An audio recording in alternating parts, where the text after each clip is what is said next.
School just contacted me, and they want to have a meeting to discuss retaining my child next year. This is the first I'm hearing about this.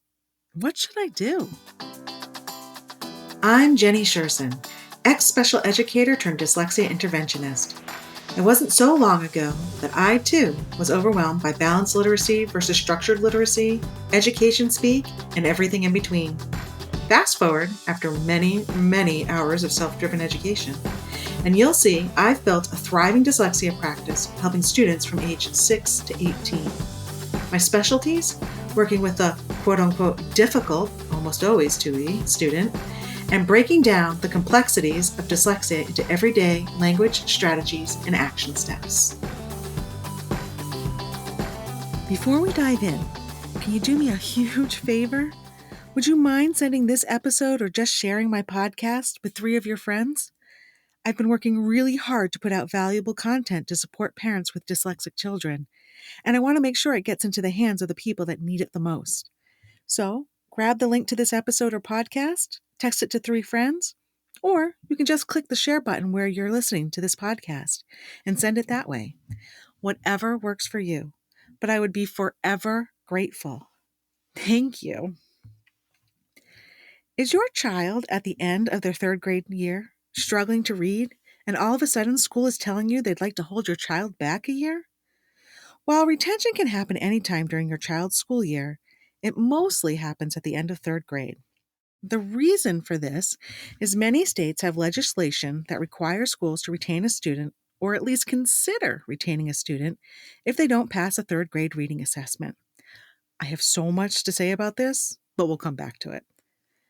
Research done in the early 2000s found that retaining a student did not benefit a student and, in fact, could have detrimental effects, such as a higher risk for dropping out of high school later down the road. So, you all know me. I had to see if the current research still held up the original findings. I found some interesting things. There are a bunch of newer studies that come out of Florida. In 2017, researchers analyzed student outcomes for kids who had been retained in 3rd grade due to the state's 3rd grade retention policy. The policy is they hold back students who didn't pass the 3rd grade reading assessment. Here's where it gets interesting. They found that the students who were held back at the end of the 3rd grade initially made huge gains, but within 5 years, the gains all faded away. The study also found these retained students had a reduced need for further remediation in middle school and high school. But here's the thing. These retained students received increased instructional support in their repeat year. They weren't just held back. Evidence also suggested that grade retention in middle school or high school had little to no academic benefits and a higher rate of students disengaging with the, quote, whole school thing. Over the years, I've worked with several, quote, super seniors, those who take 5 or more years to graduate, and it is a tough road after year 4. They've seen their friends graduate. Some of those friends are going away to college. Other friends are getting jobs. And they also want to move on beyond high school. During my high school teaching experience, I can think of only one super senior who successfully made it to graduation, and it was tough. In general, I'm not a fan of grade retention, especially when it's based on a single data point, whether or not your child passed the 3rd grade state reading assessment. Some states take into account whether or not your child has an IEP. Others don't. This one test score doesn't take in your child's overall knowledge or ability to show their knowledge in alternative ways. The poor dyslexic kid. This is like facing and beating down Thanos or Voldemort on their own, a very unlikely outcome. Many times, retention leads to a wash and repeat experience for a child. They just end up doing the exact same thing they did the year before. Nothing changes. It didn't work the first time, so why would the school expect the exact same thing to work a second time? Now, this poor child is still lost, feeling bad about being left behind, and, if they haven't already, really beginning to hate school. In my opinion, there are 2 times grade retention can be beneficial. 1, a medical reason, cancer treatment, traumatic brain injury, etc.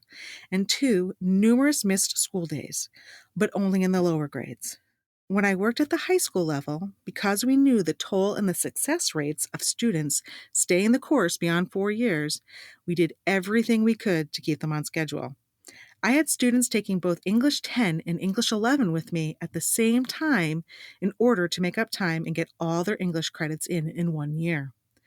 One poor kid would come to English 11, go to lunch, and come back for English 10. And these were block periods. This kid had me for 3 hours a day. So, what can you do if the school comes to you and says they want to hold your child back? Start asking questions. So, here we go. 1. Does your state make exceptions for students with an IEP, English language learners, or who can show proficiency through a work portfolio? 2. What would make next year different from this year? Are they offering more supports and specialized instruction? Or is it just more of the same? Which leads to the next question. 3. What is the school going to change so that your child does make progress? Or 4. Can a tutor or outside specialist more effectively and efficiently help your child? 5. What is the ultimate goal here? Will holding them back catch them up, or will they still be behind even with an extra year?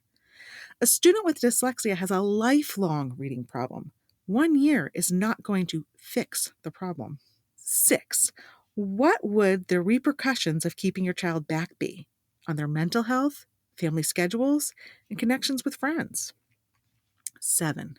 Finally, ask your child. How do they feel about staying back a year? If they are dead set against it, you are setting everyone up, child, parents, teachers, everyone, to fail next year. They're not going to do it. To wrap up, overall studies have not shown long-term benefits to grade retention. If the school is starting to talk about retaining your child for next year, start asking questions, lots of them. And finally, this is your child. What is your gut telling you? Would holding them back help them find their groove or be a miserable experience? If you have any further questions about grade retention, please feel free to sneak into my inbox. We'd also love your input. What would you like to hear from us in the future?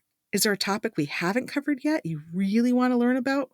Or do you have a pressing need and you're not really sure how to handle it or move forward? Send us a DM on Instagram or drop us an email at Jennie, JENNIE, at literacyuntangled.com. We can't wait to hear from you. Until next time, bye-bye. I hope you enjoyed this episode of Literacy Untangled. If you loved this episode as much as I did, head on over and rate and subscribe so you never miss an episode. If you want to continue the conversation or share your takeaways, head on over to our Instagram at Literacy Untangled and comment on your favorite part. I can't wait to hang out with you again soon. Bye!